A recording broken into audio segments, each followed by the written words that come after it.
인생의 광야길에서 만나는 마라 앞에서라는 제목으로 오늘 본문을 중심으로 주의 음성을 들었으면 좋겠습니다.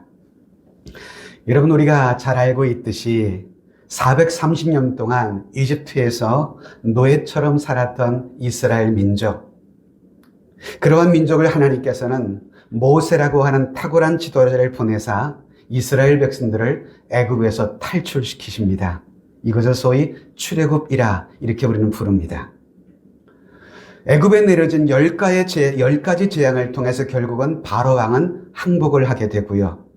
드디어 이스라엘 백성들은 하나님이 그렇게 약속하셨던 젖과 꿀이 흐르는 그 가나안 땅을 향해서 드디어 첫 걸음을 내딛게 되었습니다. 430년 동안 종살이하던 그들이 해방되어서 하나님이 약속하신 땅을 향해 갔던 그들의 첫 발걸음의 그 기쁨이 얼마나 컸을까요? 마치 여러분, 우리나라가 일제의 이 압박에서부터 해방되어진 그 해방의 기쁨과 조금도 차이가 없었을 것이라 생각이 됩니다. 이스라엘이 누렸던 구원과 그 해방의 기쁨, 탈출의 감격은 이루 말할 수가 없었을 것입니다.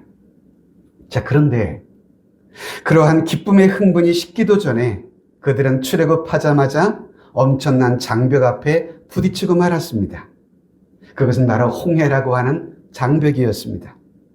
시퍼런 바닷물들이 자신들의 앞을 가로막고 있었고 자신들의 삼킬 것만 같은 두려움이 이스라엘 민족들 앞에 엄습해 옵니다. 설상가상으로 애굽의 바로 왕의 최정예 부대가 이스라엘 백성들의 뒤를 추격해오는 그런 상황이었습니다. 그러니 여러분, 이스라엘 백성들의 입장에서는 최악의 절망적인 상황이 전개되어 있었던 그런 상황입니다. 그러자 백성들은 조금 전에 누렸던 구원의 기쁨, 해방의 감격은 온데간데 사라지고 죽음의 두려움과 공포가 그들의 마음에 엄습해오기 시작했던 것이죠. 자, 그런데 여러분, 이스라엘을 구원하신 그 하나님은 그렇게 시시한 하나님은 아니시잖아요.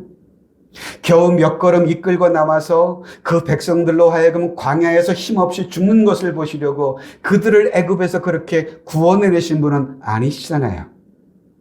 이처럼 홍해 앞에서 절망과 좌절로 하나님을 원망하고 모세를 원망하고 있던 백성들을 보신 그 하나님께서는 모세에게 말씀하십니다.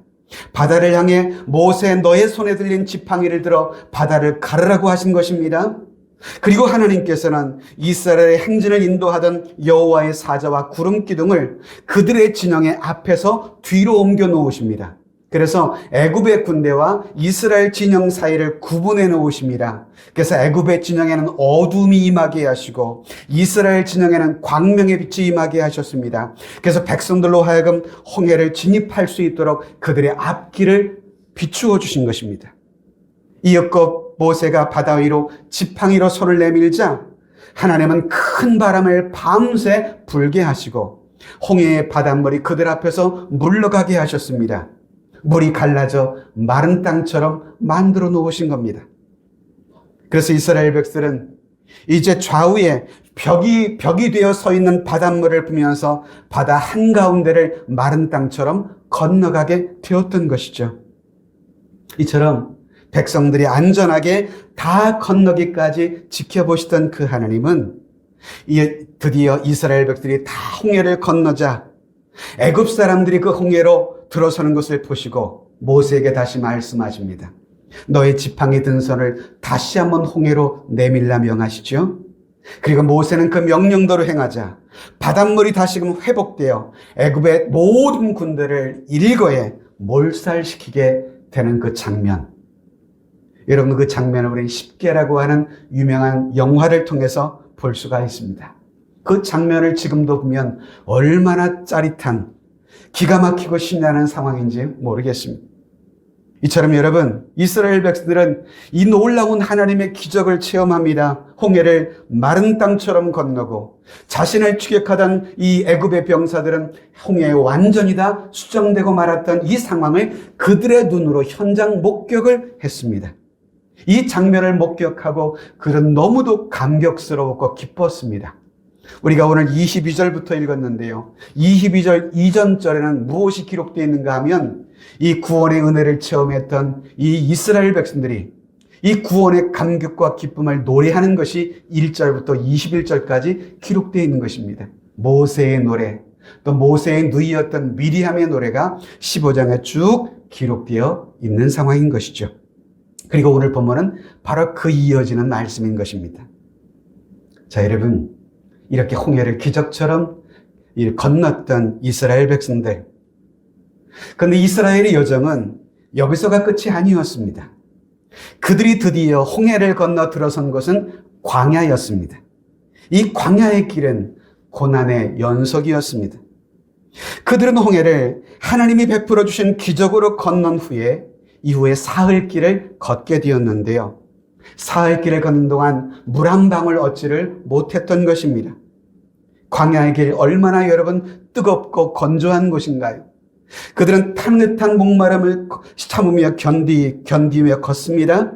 그리고 드디어 구사일생으로 마실 물을 발견했는데요. 근데 그 물 앞에서 모든 백성들은 크게 실망하고 말았다는 것입니다. 왜일까요? 다름이 아니라 그 물은 마실 수 없는 쓰디쓴 물이었기 때문이었습니다. 사흘 동안 죽을 고생을 하고 갈증을 참아가면서 지금까지 걸어왔는데 그들의 사흘 동안의 행진이 다 무색하게 되고 말았던 것입니다. 이 쓴물을 바라보면서 그들은 이렇게 말합니다. 마라, 마라, 마라. 마라는 말 뜻이 뭐냐면 쓰다, 쓰다, 쓰다라는 뜻이에요. 도저히 갈증이 있지만 물은 발견하긴 했지만 도저히 마실 수 없는 쓴물. 그러자 그들은 쓰다라고 외치면서 다시금 모세를 또 원망하기 시작했습니다. 그래서 이스라엘 백성은 그곳의 이름을 마라라, 쓰다라고 이렇게 그 지명을 불렀던 것이죠. 자, 여러분, 오늘 저는 약속을 땅에 향해 가던 백성들이 만났던 광야의 길에 만났던 이 마라라고 하는 이곳, 오늘 그들이 만났던 이 마라의 삶이 우리에게 주는 교훈이 뭘까를 함께 듣게 되었으면 좋겠다는 것입니다. 자, 먼저 출애굽기 14장을 함께 여러분 보실까요? 이스라엘이 여호와께서 애굽 사람들에게 행하신 그 큰 능력을 보았으므로 백성이 여호와를 경외하며 여호와와 그의 종 모세를 믿었더라. 하나님의 능력으로 홍해를 마른 땅처럼 건넜던 백성들은 노래를 부르며 춤을 추며 기뻐했습니다. 감사의 찬송을 부르며 모두가 즐거워했습니다. 그래서 그들은 놀라운 기적을 행하시는 그 전능하신 하나님이 자신들의 하나님이시라는 것으로 인해서 그는 너무도 기뻤습니다. 뿐입니까, 여러분? 또한 자신들은 그 놀라운 하나님으로부터 선택받은 백성이라는 이 감격 때문에 행복하기만 했었던 것이죠. 자, 그런데 여러분, 앞서 그들이 경험했던 놀라운 홍해의 기적으로 인한 그들의 기쁨은 오래가지를 못했습니다. 모세가 백성들을 홍해를 지나 수르 광야로 들어가서 사흘길을 걸었지만 마실 물을 구하지 못했습니다. 그런 그들이 마라라고 하는 지역에 도착하여 물을 발견하고 좋아하며 기뻐하긴 했지만 그 물은 도저히 마실 수 없는 쓴물이었다, 이 말입니다. 그러자 백성들은 모세를 원망하기 시작했던 것이죠. 불과 3일 전만 해도요, 그 구원의 은혜와 감격으로 하나님을 찬송하며 기뻐하며 감격했던 그들이었습니다. 그런데 사흘을 물을 마시지 못하자 3일 전에 그들이 누렸던 구원의 감격, 기쁨은 다 사라져버리고 말았습니다. 그들이 3일 전에 홍해의 기적을 경험했던 그 믿음의 사람들이 맞나 싶을 정도로 그들은 완전히 돌변한 모습이었습니다. 사실 여러분, 이스라엘 백성들이 하나님이 약속하신 가나안 땅을 향해서 가는 그 길은 사실 거리상으로는 그렇게 멀지 않은 그런 곳입니다. 지도를 보시면 여러분, 위쪽이 푸른색이 지중해입니다. 그리고 왼쪽 있는 곳이 여러분 에집트입니다. 애굽의 고센 땅에서 하나님이 약속하신 가나안 땅, 바로 여러분 중간 오른쪽 지점에 있는 것이 지금의 이스라엘 지역, 하나님이 약속하신 가나안 땅인데요. 이 지중해 해안길을 따라서 여러분 지금의 이 이스라엘 땅을 가면 지름길을 선택하면 짧으면 일주일, 길어봤자 도보로 한 달이면 충분히 걸어갈 수 있는 거리입니다, 사실은. 근데 하나님은 이상한 것은 쉬운 길, 빠른 길을 선택하여 그들을 인도하신 것이 아니라 다시금 여러분 홍해의 길로 내려와서 이쪽으로 인도하셨다는 거에 말하는 것으로. 우린 여기서 좀 궁금증이 생겨요. 여러분, 하나님께서는 백성들을 이 애굽에서 탈출시키신 이유가 뭐예요? 하나님께서는 당신이 약속하신 그 땅으로 그 백성들을 인도하시기 위해서 애굽에서 그들을 구원하신 분 아니시던가요? 그렇다면 우리 생각에는 하루빨리 그들을 당신이 약속하신 땅으로 인도하시는 것이 여러분 그것이 옳지 않을까요? 근데 왜 하나님께서는 당신의 택하신 백성들을 인도하실 때 쉬운 길, 빠른 길이 아니라 광야로 우회의 길로 빙 돌려서 그들을 인도하셨을까 하는 이유의 궁금증이 남습니다. 왜 하나님께서는 갈증으로 힘들어하는 그 백성들을 광야로 인도하셔서 마라의 쓴물의 고난을 겪게 만드시는 것일까? 그 이유가 뭘까? 하나님이 이유 없이 그 백성들을 그렇게 인도하시지는 않으실 거 아니에요? 선하신 하나님, 우리를 사랑하시는 하나님, 우리의 목자이신 하나님께서 이유 없이 이렇게 하지는 않으셨을 거라고 봅니다. 여기에는 저는 하나님의 분명한 섭리가 있다는 것입니다. 왜요? 하나님에게는 우연이란 없기 때문이죠. 그 첫 번째 이유가 뭘까요? 하나님께서 우리를 그렇게 마라와 같은 광야로 인도하시는 이유는 우리를 시험하시기 위함이셨다는 것입니다. 여러분, 여기서 시험이라는 것은 소위 템테이션과 같은 시험이 아닙니다. 시험도 번역하면 영어로는 두 가지로 쓰이는데요. 템테이션의 시험이 있고 또 하나의 시험은 테스트의 시험이 있습니다. 템테이션은 우리를 미혹하고 유혹해서 넘어뜨리는 것이 목적인 시험이라고 하면, 테스트라고 하는 시험은 우리 학교에서 공부하는 자녀들의 학업 성적의 성취도를 파악하기 위해서 하는 테스트, 그 시험을 의미하는 것이죠. 물론 학생들은 이 시험도 안 좋아하기만 하지만, 여러분, 하나님께서 이 테스트의 시험을 하시는 그 이유는 우리의 진심, 우리의 마음이 어떠한지 그것을 알고 싶어 하시는 것입니다. 이런 하나님의 마음을 가장 잘 나타내주는 말씀이 신명기 8장에 기록되어 있는데요. 모세는 이런 하나님의 마음을 이렇게 이야기를 해 주었는데 같이 한번 읽어보실까요, 여러분? 시작. 내 하나님 여호와께서 이 40년 동안에 내게 광야길을 걷게 하신 것을 기억하라. 이는 너를 낮추시며 너를 시험하사 내 마음이 어떠한지 그 명령을 지키는지 지키지 않는지 알려 하심이라. 같이 한번 하실까요? 내 마음이 어떠한지 알려 하심이라. 하나님께서 우리를 광야의 길 40년을 걷게 하신 그 이유는 우리를 낮추시고 시험하시는데요. 그 시험의 목적이 뭐라고요? 우리의 마음이 어떠한지, 여러분들이 그의 명령을 지키는지 지키지 않는지 그것을 알고 싶으시기 위함이었다는 것입니다. 즉 백성들의 마음이 어떠한지를 우리 하나님은 알고 싶으셨던 것입니다. 여러분들이 지금 하나님 앞에 예배를 드리고 있는데 여러분들이 하나님을 예배하는 여러분들의 마음이 과연 어떠한지, 하나님을 찬양하고 있는 여러분들의 속마음은 어떠한지를 우리 하나님은 알고 싶으신 것입니다. 여러분들이 하나님 앞에 드리는 예물은 진심인지, 여러분들의 그 찬송은 가슴에서 우러나오는 그런 찬송인지, 여러분들이 드리는 오늘의 예배는 신령과 진리로 드리는 예배인지 하나님은 우리의 진심을 보고 싶으신 것입니다. 자, 여러분, 우리들은 실제로 어떤 어려움과 위기를 부딪혀 보면 자신의 진정한 참모습을 발견하게 되지요. 고난과 어려움을 한번 만나게 되면 그의 신앙의 참모습이 어떠한지를 발견하게 됩니다. 평상시 때는 믿음이 좋은지 나쁜지를 잘 모릅니다. 그러나 삶의 위기를 만나게 되다 보면 그의 믿음의 진위 여부가 드디어 드러나게 되는 것이죠.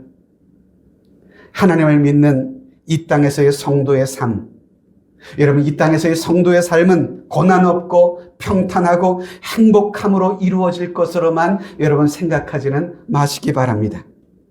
여러분, 우리가 살아가고 있는 이 세상에서의 삶에 대해 성경은요, 광야의 비유를 종종 합니다. 그래서 광야와 같은 인생길이라고 종종 말하잖아요. 그래서 우리가 살아가는 인생길의 광야에서는 불뱀도 있고요, 전갈도 있고요, 때론 물이 없는 메마른 땅을 지나는 고통스러운 여정을 지나가기도 하는데, 신명기 8장 15절에는 그렇게 이야기합니다. 광야의 길에 대해서 너를 인도하여 그 광대하고 위험한 광야, 곧 불뱀과 전갈이 있고 물이 없는 건조한 땅을 지나게 하셨으며, 또 너를 위하여 단단한 반성에서 물을 내셨으며. 그렇습니다. 광야의 길은 그렇게 호락호락한 길은 아니었었습니다. 여러분, 이 세상은요, 신자나 불신자들이나 다 함께 살아가는 삶의 현장이 이 세상입니다. 하나님은 성도들이 사는 곳에만 태양의 빛을 비추고, 여러분, 하나님을 믿지 않는 사람들이 사는 공간에 태양의 빛을 거두시는 분이 아니시지요. 전 이것을 소위 보편적 은혜라 이렇게 부릅니다. 이 보편적 은혜라는 것이 뭐예요? 보편적 은혜라는 것은 신자나 불신자나 차별 없이 베풀어 준 하나님의 은혜를 보편적 은혜라 이렇게 말합니다. 여러분, 하나님을 믿는 사람들, 여러분, 신자와 불신자의 아주 중요한 차이가 이 세상에서 있어요. 그 차이가 뭐냐 하면 믿음의 차이인 것입니다. 하나님을 믿는 성도들은요, 동일한 광야의 길을 걸어가면서도 찬송할 수 있는 사람들이에요. 신자는 고난의 자리에서도 하나님을 믿고 신뢰하며 살아갈 수 있는 사람들이에요. 때로 인생의 풍랑이는 배 안에서도 천지 만물을 창조하신 하나님을 신뢰할 수 있는 사람, 그래서 그 풍랑이는 배 안에서도 찬송할 수 있는 사람, 그 사람들이 바로 믿음의 사람들인 것이죠. 여러분, 혹시 명화 중에 타이타닉이라고 하는 명화를 보신 분 있으실 겁니다. 침몰하는 배 안에서 그 배에 현악팀이 있었어요. 침몰하는 배 안에서 어떻게 하든 살겠다고 이리저리 여러분 아우성을 치는 수많은 이 손님들 중에 그 배 안에서 연주를 하고 있는 현악팀은 Amazing Grace를 연주하더라고요. 나 같은 죄인 살리신 주 은혜 놀라와. 전 그 모습을 보며 소름이 돋았습니다. 생명의 위협 앞에서 자신이 맡은 바 직무와 사명을 다하기 위해 죽음 앞에서도 끝까지 자신의 직무 앞에 헌신하는 그들의 모습은 참 목사에게 참 적지 않은 도전을 주었던 것 같습니다. 신자와 불신자의 중요한 차이는 동일한 광야의 인생길을 걸어가는데 믿음에 있느냐 없느냐의 차이 같습니다. 여러분, 보통의 사람들도요, 기적의 장소에서는 하나님을 찬송할 수는 있어요. 은혜 받은 자리에서 누구도 헌신을 약속할 수는 있어요. 근데 여러분, 그 반대의 상황이 오면 어떨까요? 즉, 고난의 자리가 찾아오기도 하고, 때로는 시험을 당하는 자리가 찾아오기도 하고, 때로는 손해를 보는 자리에 우리가 처하게 되었을 때, 그때에도 우린 과연 하나님을 찬송할 수 있겠는가? 그런 상황 가운데도 우리는 헌신을 다짐하며 하나님 앞에 고백할 수 있겠는가? 그 아름다운 믿음의 모본을 하박국 선지자는 우리에게 보여줍니다. 하박국 선지자는 이렇게 고백합니다. 비록 무화과 나무에 소출이 없을지라도, 포도나무에 열매가 없을지라도, 밭에 먹을 것이 없을지라도, 우리의 양이 없을지라도, 외양간에 송아지가 없을지라도 나는 여호와로 말미암아 즐거워하고 나의 구원의 하나님을 인하여 기뻐하리로다. 이 하박국의 고백 아니었습니까? 이런 모습은 하나님의 부르심을 입은 하나님의 백성들, 믿음의 사람들에게만 나타날 수 있는 아름다운 삶의 고백이라고 생각합니다. 하나님이 광야 길에 우리를 마라와 같은 삶을 만나게 하시는 이유, 우리를 시험하시기 위함이었습니다. 저와 여러분들의 마음을 알기 위해서. 두 번째, 여러분, 하나님은 마라와 같은 삶을 때로 만나게 하시는 이유는 그 삶을 통해 우리를 연단해 가시기를 위함이셨습니다. 여러분, 영웅이나 호걸들은 주로 난세에 난다고 하잖아요. 난세. 여러분, 우리나라의 난세의 영웅 하면 누구를 여러분 떠올릴 수 있을까요? 저는 딱 떠오르는 인물이 이순신 장군 같았어요. 임진왜란이라고 하는 조선시대의 최고의 위기가 있었는데 그 시대의 이순신은 민족의 영웅이 될 수가 있었습니다. 물론 평안할 때에도 이름을 날리는 이도 때로 있습니다. 그런데 난세에 나타난 영웅의 이름은 더욱 빛이 나게 마르는 셈이죠. 미국의 정신과 전문의였던 에릭 린드맨이라고 하는 박사는 위기를 만났던 수많은 사람들을 대상으로 다음과 같은 연구를 했는데요. 그 결과 이런 결과를 돌출해 냈다고 해요. 위기를 만났던 사람들을 연구해 보니까 85%의 사람들이 위기를 당함으로써 어떤 변화가 있었는가? 나쁜 습관을 고치게 되고 가정을 회복하게 됐고 신앙생활을 다시금 재개하고 신강과 물질을 절약하게 되었다. 그래서 위기를 통해서 인생의 새로운 전환점을 맞이할 수 있었다라고 하는 것을 위기를 만났던 사람들을 대상으로 한 연구에서 발견했다는 것을 발표하기도 했습니다. 자, 여러분, 3일간 아무것도 마시지 못했던 이스라엘 백성들에게 마라라고 하는 이 삶의 환경은 정말 엄청난 실망과 좌절이었을 것입니다. 목이 말라 죽겠는데 눈앞에 물이 있는데도 마시지 못하는 이런 상황, 이 고통. 근데 여러분 아시나요? 이 마라는 이스라엘 백성들에게 새로운 세계를 향하는 중요한 교두보가 될 수 있었다는 것입니다. 그들은 이 마라의 고난을 통과한 후에 광야에서도 물을 얻을 수 있다라고 하는 확신을 가지게 되는 중요한 경험이 됐어요. 마라의 쓴물을 하나님은 달게 만드셨잖아요. 그래서 어떠한 환경 속에서도 하나님은 우리에게 물을 주실 수 있는 분이라는 분야를 체험하고 확신하는 계기가 되는 상황이 됐거든요. 여러분, 혹시 우리 중에 마라와 같은 삶의 고난을 맞이한 분이 있으십니까? 때로 마라와 같은 인생의 쓴 고통을 경험하는 그 상황에 처해 있을지라도 흔들리지 마시기 바랍니다. 약해지지 마시기 바랍니다. 내가 만난 그 마라의 환경은 여러분의 믿음의 빛을 도리어 발할 수 있는 그런 절호의 기회가 될 수도 있기 때문에 그렇습니다. 여러분, 성경에 룻기서가 있지요. 룻기서에 나오는 룻의 시어머니 나오미의 이야기가 있습니다. 나오미는 인생의 마라와 같은 삶을 체험한 후에 결국 주님 앞에 돌아오게 됐습니다. 그는 남편과 자녀들이 이끌고 여러분 풍년이 있는 모압 땅으로 이민을 갔습니다. 근데 모압 땅에서 인생의 쓴물 마라와 같은 고통을 겪고 다시금 고국 예루살렘으로 돌아오게 되는데요. 돌아오는 나오미를 바라보면서 수많은 주변의 이웃들이 저 사람 나오미 아니야? 라고 이야기할 때 나오미가 한 답변입니다. 나오미가 그들에게 이르되 나를 나오미라 부르지 말고 나를 누구라 부르라? 마라라 부르라. 이렇게 말합니다. 만일 나오미가요, 그의 가정에 찾아왔던 이 마라와 같은 삶을 경험하지 않았다면 그는 결코 모압 땅에서 베들레헴으로 돌아오지 않았을 것입니다. 그는 모압 땅에서 그저 이방인들 틈에 섞여 살다가 이름 없이 그 땅에 죽었을지도 모릅니다. 그런데 그녀는 모압 땅에서 마라와 같은 쓴 인생의 고통을 겪은 이후에 고향 베들레헴에 다시금 돌아오게 되고 며느리 룻과 함께 이스라엘을 대표하는 다윗의 주상이 되는 그런 축복을 여러분 누릴 수가 있게 된 것이죠. 뿐만입니까 여러분? 욥기서에 나오는 욥은 어떨까요? 여러분 욥은 어때요?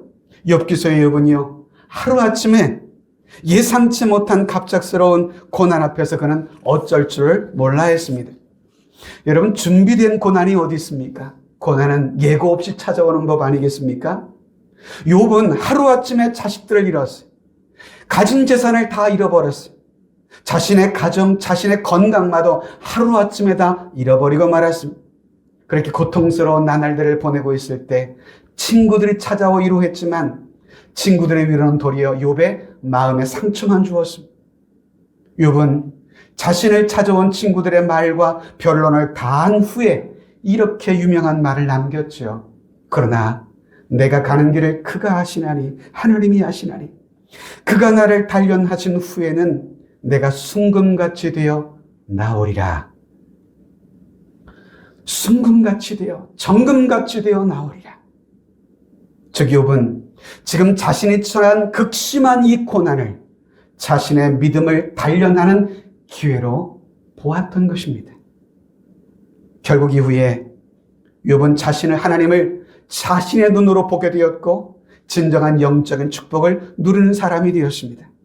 여러분, 하나님 앞에 나 자신의 믿음이 어떠한지, 나 자신의 진짜 믿음을 보이는 시간은 바로 내 인생의 마라를 경험할 때입니다. 여러분들이 당하는 마라와 같은 삶의 고난의 현실들을 믿음으로 잘 통과할 수 있는 은혜를 저와 여러분들에게 오늘도 하나님이 주시게 되기를 주님의 이름으로 축복합니다. 또한 여러분, 인생의 길에 하나님께서 마라를 경험하게 하시는 세 번째 이유는 우리로 하여금 더욱 하나님을 의지하게 하시기 위함이셨습니다. 여러분, 하나님을 통과하는 가장 능력 있는 방법이 있다면 전 그것은 기도하는 것이라고 생각합니다. 여러분, 기도는요, 우리의 삶에 다가오는 모든 시험을 이기는 능력이 될 수 있겠기 때문에 그렇거든요. 마라의 오염둔물을 바라보면서 수많은 백성들은 실망하며 모세를 원망했습니다. 그렇게 자신을 원망하는, 불평하는 백성들을 바라보던 모세는 무엇을 하나요?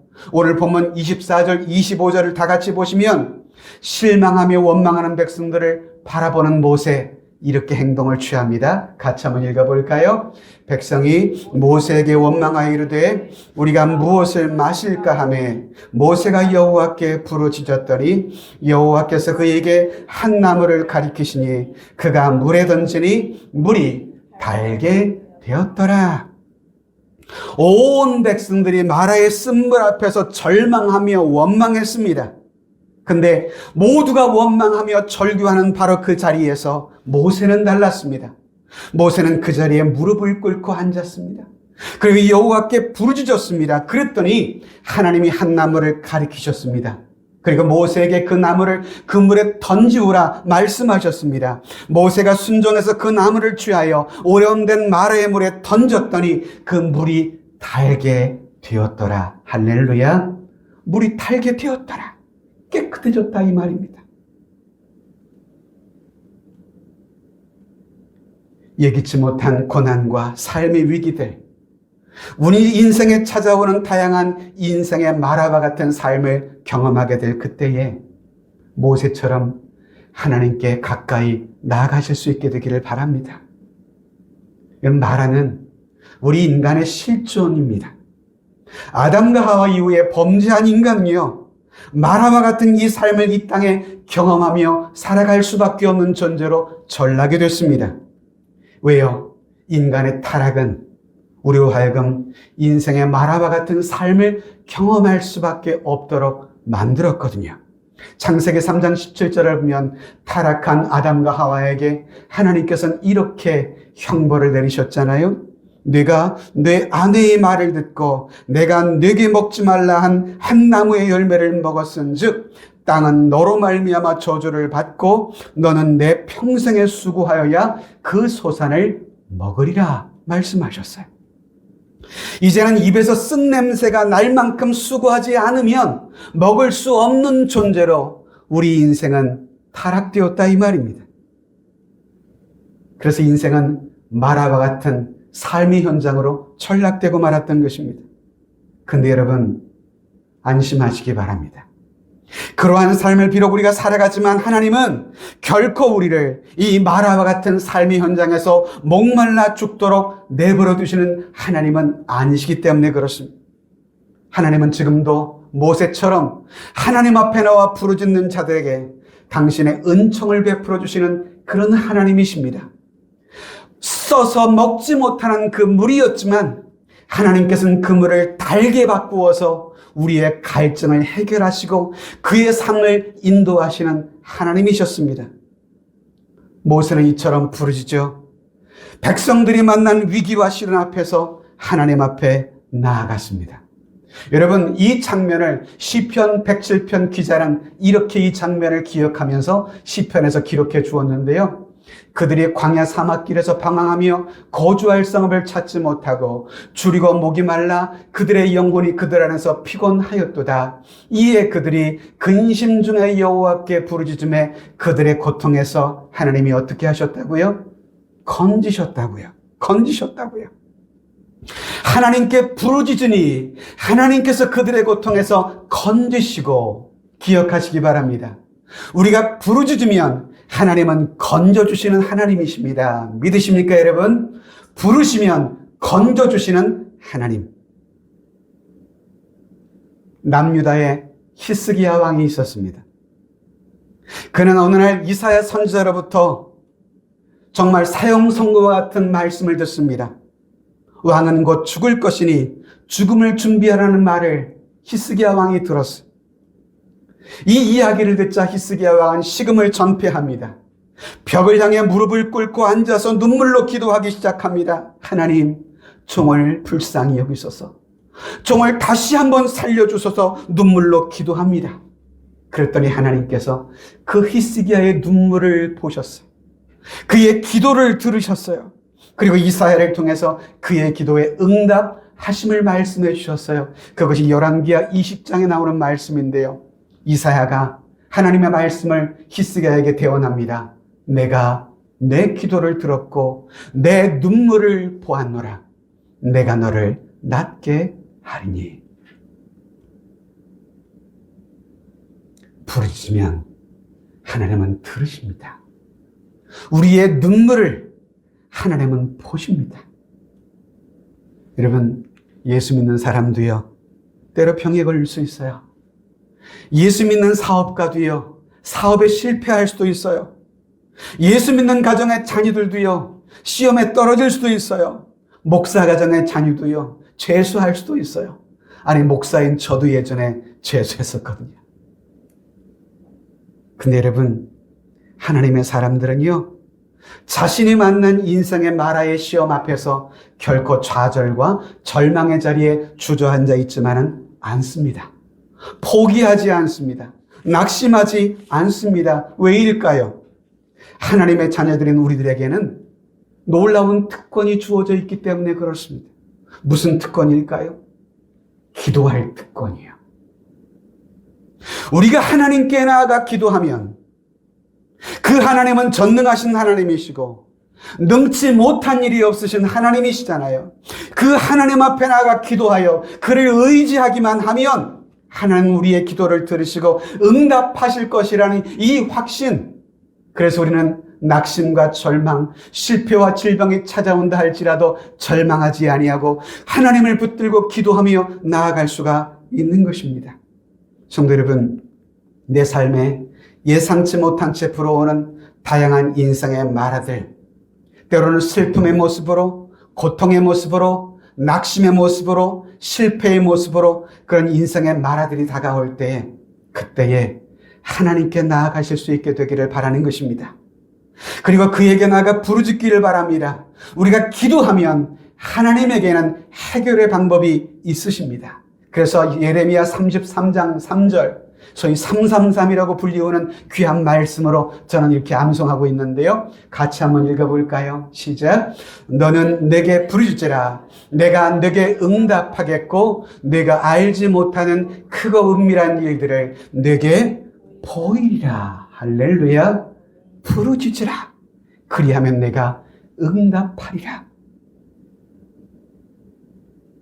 여러분, 하나님은요, 당신을 가까이 하는 자를 하나님도 가까이 하십니다. 우리가 하나님을 가까이 하면 하나님도 우리를 가까이 하신대요. 그래서 시편 145편에 보시면 시편 저자는 이렇게 고백했어요. 여호와께서는 자기에게 간구하는 모든 자, 곧 진실하게 간구하는 모든 자에게 가까이 하시는도다. 우리가 하나님을 가까이 하면 우리의 닫혀진 눈이 열리기 시작합니다. 우리가 그 하나님 앞에 나가 기도하면 우리의 삶에 사방이 닫힌 것 같은 상황 속에 여러분 사방에 우겨쌈을 당한 것 같을지라도 위로 열린 하늘의 창문이 있음을 보게 됩니다. 기도하면 내 삶에 하나님이 일하시기 시작하는 것을 보게 됩니다. 성도 여러분, 말씀을 좀 맺어보려고 합니다. 하나님은 홍해를 건넌 이스라엘 백성들을 지름길이 아닌 광야의 마라의 길로 그들을 인도하셨습니다. 왜요? 그들의 마음을 보고 싶으셨기 때문에 그렇습니다.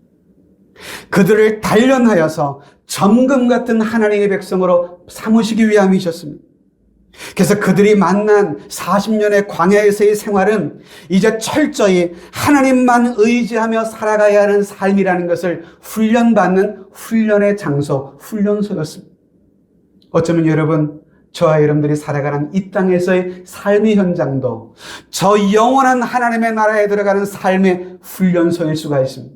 이 땅에서 여러분들이 만나는 다양한 인생의 마라들을 만날 때면 그 마라들을 허락하신 그 하나님의 섭리와 뜻을 마음 가운데 헤아리면서 이 땅에서 하나님 앞에 내 마음을 보이고 시험하시는 하나님을 통과하고 마라 같은 이기 앞에서 절망하지 마시고 믿음으로 하나님께 나아가기만 하면 하나님은 내 인생의 쓴물을 달게 하실 수 있는 방법을 우리에게 보이시는 그런 하나님이십니다. 그러면 여러분, 마라를 지나가게 하신 그 하나님의 신실한 섭리를 오늘도 신뢰하면서 그 하나님의 인도하심을 저와 여러분들의 생활 속에 오늘도 체험해 가실 수 있게 되기를 주님의 이름으로 축복합니다. 아멘. 우리 함께 여러분 이 찬양 하시면서 주 앞에 나갔으면 좋겠는데요. 다양한 인생의 마라와 같은 삶의 현장 앞에서 만날 때면 이스라엘 백성들처럼 두려워합니다. 불안합니다. 두렵습니다. 무섭고요. 그때 주께서 말씀하십니다. 두려워하지 마라. 내가 너와 함께 함이니라. 놀라지 마라. 나는 너의 하나님이 됨이니라.